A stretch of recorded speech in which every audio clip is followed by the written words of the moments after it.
লুডুস কম বেশি সবার অনেক পছন্দের একটা খাবার। আর আজকে লুডুসের ছোট্ট একটা টিপস আপনাদের শিখিয়ে দেব, তাই ভিডিওটা না কেটে সম্পূর্ণ ভিডিওটা দেখবেন।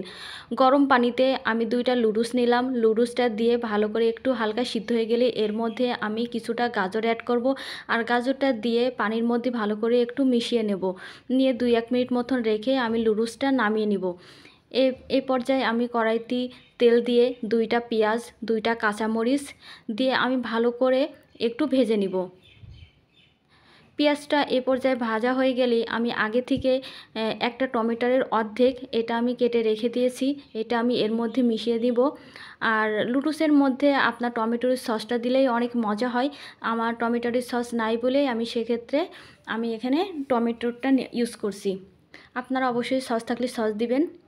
তারপরে এখানে আমি একটা ডিম দিয়ে নিলাম। ডিমটা নিয়ে একটু ভালোভাবে ভেজে নেব। আর টিপসটা হলো যে অনেকে ম্যাগি লুডুস রান্না করতে গেলে ম্যাগি লুডুসটা আপনার ঠান্ডা পানি দিয়ে ধুয়ে নেন। এটা কখনোই করবেন না। লুডুসের যে পানিটা সেটা অবশ্যই রেখে দিবেন আর ওইটা দিয়ে রান্না করবেন। দেখেন একদম পারফেক্ট ঝরঝরে হবে। আর সজীব লুডুস বা অন্য অন্য লুডুসের ক্ষেত্রে আপনারা এটা করতে পারেন। এক্ষেত্রে ভালো করে ভাজা হয়ে গেলে আমি লুডুসটা দিয়ে দিলাম। দিয়ে কিছুটাক্ষণ আমি একটু রান্না করে নিলাম। লুডুস দিয়ে বেশিক্ষণ আপনার না রান্না করলেই হয়। আমি এখন হালকা একটু মিশিয়ে নিলাম। নিয়ে এ পর্যায়ে আমার লুডুসের যে 2টা মশলা আছে সেটা আমি ইউজ করলাম।